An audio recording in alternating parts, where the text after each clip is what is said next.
Recording start कर ले।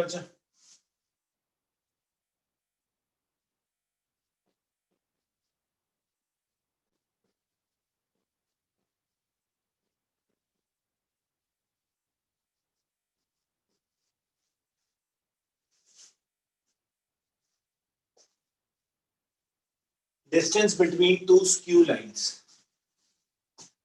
Skew lines कौन सी होती हैं? Neither coplanar nor parallel.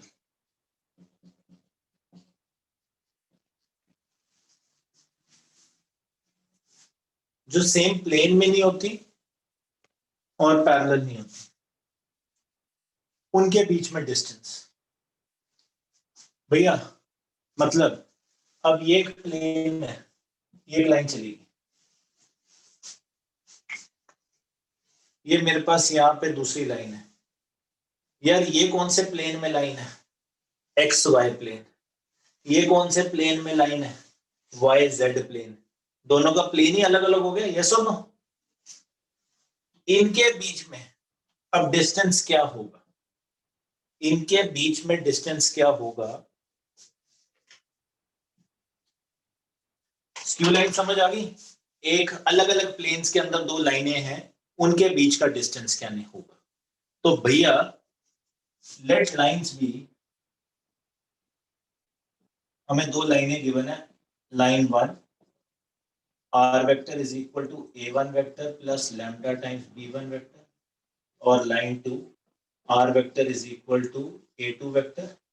अब यहाँ लैम्डा लिखा तो यहाँ म्यू लिख देते हैं b2, क्योंकि दोनों अलग अलग चीजें होंगी। दो लाइन है तो दोनों का अलग अलग चीजें होंगी यहाँ पे। तो भैया इनके बीच का डिस्टेंस निकालना है, तो डिस्टेंस क्या होगा? इसका यहाँ पे फॉर्मूला क्या है? वो है distance is mod of b1 cross b2 dot a2 minus a1 upon b1 vector cross b2 vector का मैग्नीट्यूड।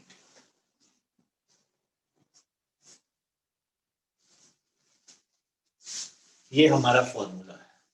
मतलब अब सीधा सीधा यहाँ पे क्वेश्चन आ जाए मेरे। आई होप कि तुम्हें क्रॉस प्रोडक्ट बेसिकली पता है कि क्या होता है।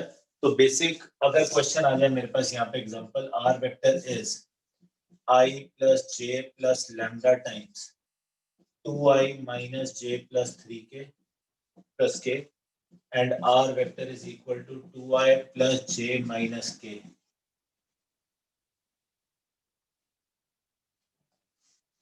Plus mu times 3i minus 5j plus 2k। ये आ जाए हमारे पास। कहते हैं भैया डिस्टेंस निकालना है इनके बीच में। तो क्या करेंगे? ये b1 वेक्टर है, ये b2 वेक्टर है। तो b1 और b2 का क्रॉस प्रोडक्ट है। तो क्रॉस प्रोडक्ट कैसे लिखते हैं? b1 vector b2 vector cross product कैसे लिखते थे? या आई कैप या जे कैप या के कैप। पहला वेक्टर के जो कोऑर्डिनेट्स हमको लिख दिया 2 माइनस 1 1, फिर दूसरे वेक्टर के कोऑर्डिनेट्स लिख दिए 3 माइनस 5 और 2। उसके बाद क्या करते थे? जैसे डिटर्मिनेंट निकालना है वैसे ही इसको सॉल्व करेंगे। So how do we go about it? I cap minus 1 into 2 minus minus 5 into 1, फिर ये जे सेकंड नंबर पे तो माइनस जे लिखेंगे। 2 इंटू 2 4, 3 इंटू 1 माइनस, प्लस के cap 2 into minus 5 minus 3 into 1, तो 3 आई कैप माइनस जे कैप माइनस 13 के cap. ये आ जाएगा b1 vector cross b2 vector. Sir -7 के कैप आ रहा है उसमें। यस, वो +3 होएगा एंड में। Minus minus plus. मैंने कुछ गलत किया है? सर के कैप में -10 +3 बनेगा। सॉरी सॉरी सॉरी, ठीक है ना? तो B1 और B2 का मैग्नीट्यूड क्या होगा इसका? ये तो B1 वेक्टर B2 वेक्टर का क्रॉस प्रोडक्ट है, इसका मैग्नीट्यूड क्या होगा? Under root of 3 square plus minus 1 square plus minus 7 square, क्या आ जाएगा? 9, 1 और 49 रूट 59।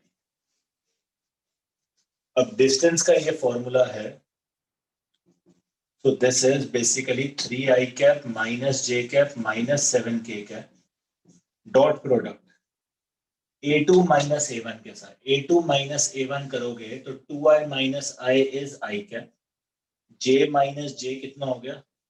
0 माइनस k और यहाँ पे कुछ भी नहीं है तो minus k cap upon root 59।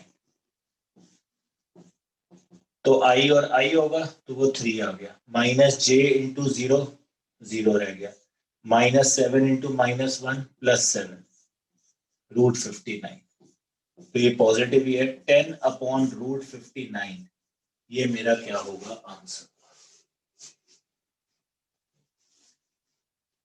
तो स्क्यू लाइंस बेसिकली नॉन जो प्लेन में नहीं होती, फॉर्मूला ये है कि दोनों के बी वेक्टर्स का क्रॉस प्रोडक्ट ए वेक्टर्स को माइनस करके उसके साथ डॉट प्रोडक्ट अपॉन मैग्नीट्यूड। ये याद करना ही पड़ेगा, इसका कोई सॉल्यूशन नहीं है। क्वेश्चन आ रहा है तो सीधा सीधा यही आएगा और कोई क्वेश्चन नहीं आएगा, मतलब डायरेक्ट क्वेश्चन है, इसकी डायरेक्ट एप्लीकेशन।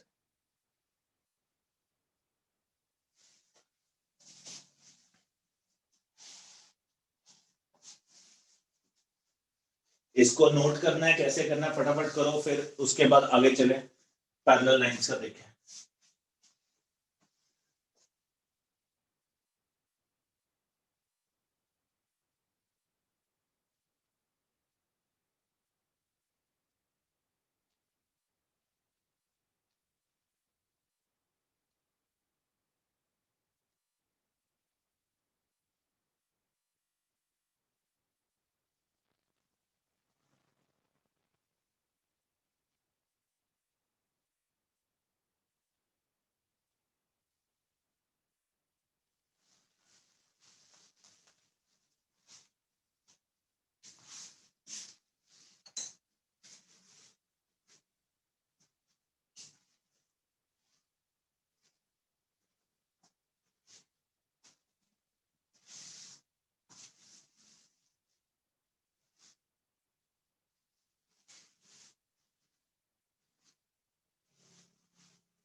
चलो आगे।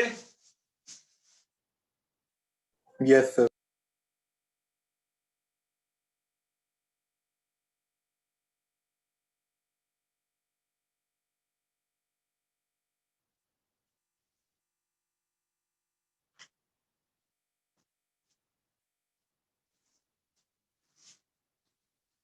अब हमारे पास डिस्टेंस सिर्फ दो ही चीजों में होता है, या तो स्क्यू लाइंस में होता है या पैरेलल लाइंस में होता है, और कोई लाइन में हो नहीं सकता।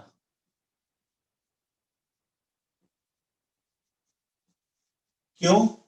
क्योंकि अगर लाइन सेम प्लेन में होंगी, एक लाइन ये है, एक लाइन ये है, अगर ये पैरेलल नहीं है तो भाई साहब कहीं ना कहीं जाके तो लाइनों ने मिलना ही मिलना है, तो डिस्टेंस उनके बीच में क्या हो जाएगा?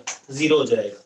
तो जब पैरेलल लाइंस होती हैं सिर्फ वही हैं जो जिनका डिस्टेंस हमेशा कुछ ना कुछ निकलेगा। अगर वो नॉन पैरेलल लाइंस हैं तो कहीं इंटरसेक्ट करेंगी, तो डिस्टेंस तो सबसे छोटा डिस्टेंस होता है, वो 0 बन जाएगा। तो यहाँ पे distance between two parallel lines, तो भैया पैरेलल लाइंस होती हैं, पैरेलल लाइंस होती हैं अगर, तो उनका जो ये बी वेक्टर है ये सेम होता है। क्यों? दोनों पैरेलल लाइंस हैं तो वो पैरेलल किसी वेक्टर की होंगी तो वो सेम ही वेक्टर होगा ना बेसिकली। तो यहाँ पे B1 और B2 नहीं आता, सिर्फ बी वेक्टर रह जाता है। और डिस्टेंस क्या होता है? Mod of B vector cross A2 minus A1 upon magnitude of B vector.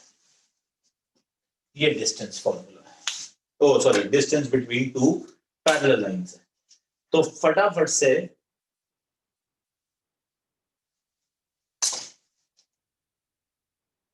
आप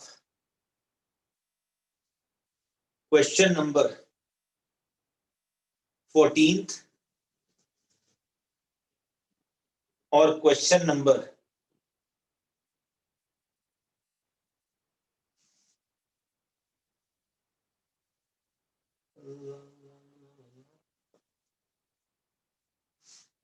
14 और 17 करके दिखा दो। पेज 478 दिए आपको 5 मिनट दिए 14 और 5 मिनट ज्यादा दे दिए 3 मिनट दिए 14th क्वेश्चन और 17th क्वेश्चन फटाफट से।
सर 3/√2 आ रहा है 3 बाय 14th। ठीक है।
हर्षा दीदी आया आंसर?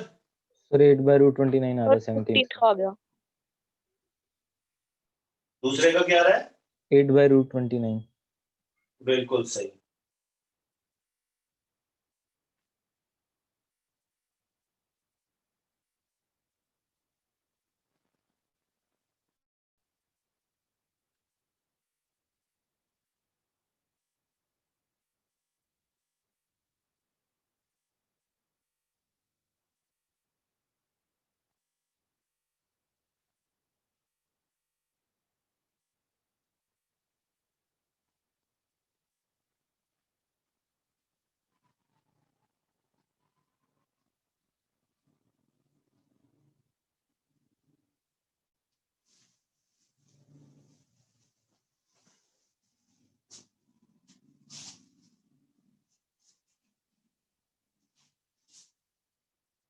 पहला किस किस का नहीं हुआ?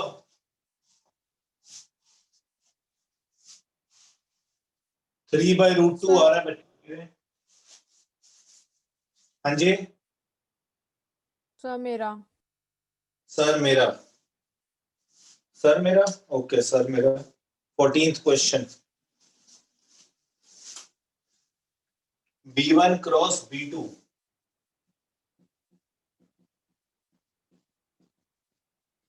IJK B1 क्रॉस B2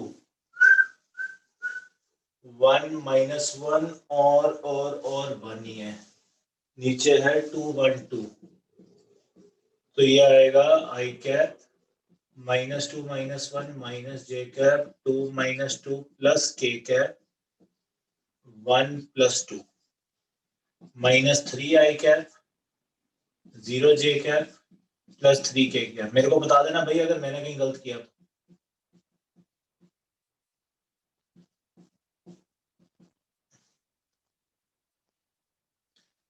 तो B1 और B2 का मॉड आ जाएगा, मैग्नीट्यूड आ जाएगा √18 3√2। डिस्टेंस होता है mod of B1 vector cross B2 vector dot A2 minus A1 upon B1 cross B2 का magnitude mod of -3I + 3K ही है इसमें तो dot A2 minus A1 A2 minus A1 2 -1 1 I cap -J -2 -3 J cap और -K तो -2 K cap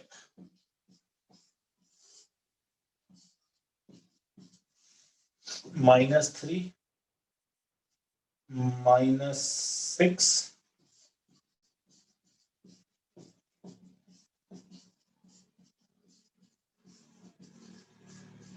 ये आना चाहिए। देख ले अब तूने कहाँ गलती की है।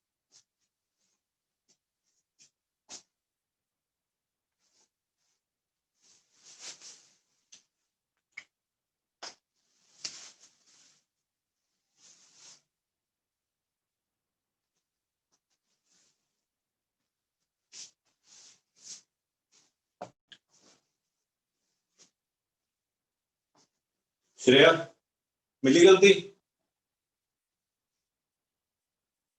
सर एंड में कैलकुलेशन मिस्टेक थी, सॉरी। कैलकुलेशन मिस्टेक ही होनी और क्या होगा। हर्षा दीदी हुए? Yes sir. पक्का? पक्का सर। चलो मुबारक है। अच्छा अब एक चीज बता रहा हूँ, ये अब तुम्हारे सिलेबस में से हट गई है सीबीएसई के अंदर से, बट उसके लिए कंपटीशन में अभी भी है। वो फॉर्मूला है, तो एक सिंपल सा फॉर्मूला है, सिर्फ इसका कंसेप्ट बता रहा हूँ बिकॉज इस एक्सरसाइज में है, तो आप कर सकते हो। वो क्या है? Angle between two lines.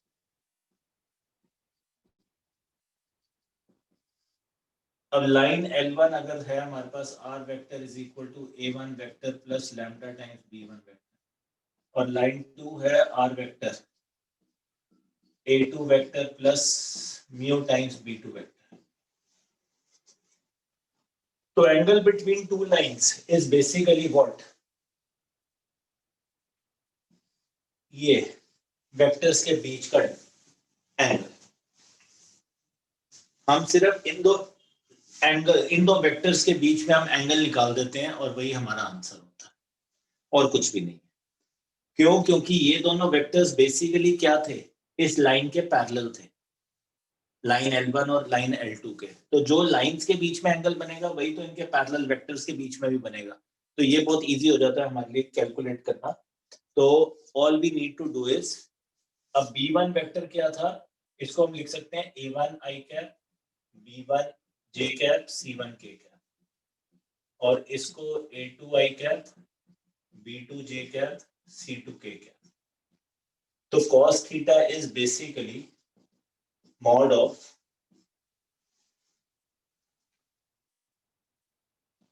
B1 vector dot B2 vector, ठीक है जी, B1 का मैग्नीट्यूड, B2 का मैग्नीट्यूड, और लिखना है इसको अच्छे तरीके से तो A1 A2 plus B1 B2 plus C1 C2 dot product upon under root of A1 square B1 square C1 square under root A2 square plus B2 square plus C2 square. कम ये होता है एंगल बिटवीन टू लाइंस।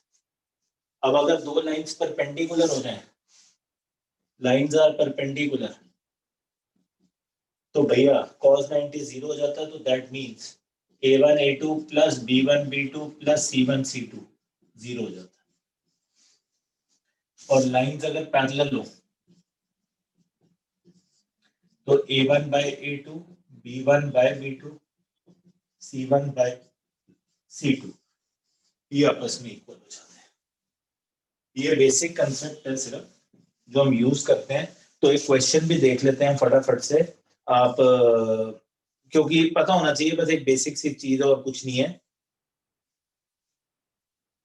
कि अगर आपको question 11th question का कोई भी पार्ट ले लो, सेकंड पार्ट ले लो चाहे 11th क्वेश्चन का, find angle between the following pairs of line. एक दी हुई है x/2 y/2 z/1 और एक दी हुई है x minus 5/4 y minus 2/1 is equal to z minus 3/8। ये आपको दो लाइंस दी हुई है। अब यहां से बी वेक्टर कौन सा निकलता है? बेसिकली बी वेक्टर निकलता है आपका नीचे वाले numbers 2i cap 2j cap k cap, और यहां से क्या निकलेगा? b2 vector 4i cap plus j cap plus 8k cap. तो आपको जो एंगल निकालना है बेसिकली आपने इसके डिनोमिनेशंस को ले लिया और कुछ नहीं है, ये आपका बी वेक्टर बनाता है। ये लिखे cos थीटा क्या होएगा? मॉड ऑफ आई आई जे जे के के साथ मल्टीप्लाई करो 2 into 4 2 into 1 1 into 8 upon under root of पहले का मैग्नीट्यूड इनटू दूसरे का मैग्नीट्यूड।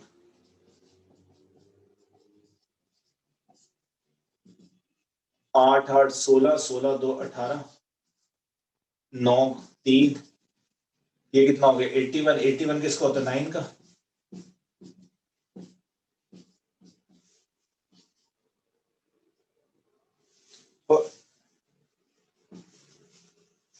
तो cos थीटा किसके इक्वल आ गया? 2/3 के। तो थीटा किसके इक्वल आ गया? cos inverse of 2/3। ये मेरा आंसर है कि दो लाइंस के बीच में एंगल कैसे निकालना है, कि सिर्फ उसके लैम्डा के दो लाइंस के बीच में एंगल कैसे निकालना है, सिर्फ लैम्डा या म्यू के बाद जो आपका वेक्टर दिया हुआ है उनके बीच में डॉट प्रोडक्ट का फॉर्मूला लगाया और we you get the answer. अगर परपेंडिकुलर है तो जीरो, पैरेलल है तो ये रिलेशन होगा कि कंपोनेंट्स जो हैं इक्वल आ जाएंगे, सेम रेशियो में आ जाएंगे। क्लियर इतनी बात? ओ बच्चा पार्टी यस करो, बस अभी के लिए लेक्चर खत्म कर रहा हूँ। कितने बजे क्लास कर लें दोबारा? थोड़ी देर ब्रेक दे रहा हूँ, कितने बजे कर सकते हैं? बोलो। सर कल सुबह कर लो। अभी ना करूं? नहीं सर अभी कर लो, अभी कर लो। अभी करनी है 8:30 की 9? सर इसी को ही कंटिन्यू कर लो। अभी नहीं कंटिन्यू करे, इसी को कंटिन्यू कर लो, थोड़ी शांति कर लो, घंटा 8 बजे कर लूं? स्क्रीनशॉट ले लो, मैं फिर क्लास एंड कर रहा हूँ।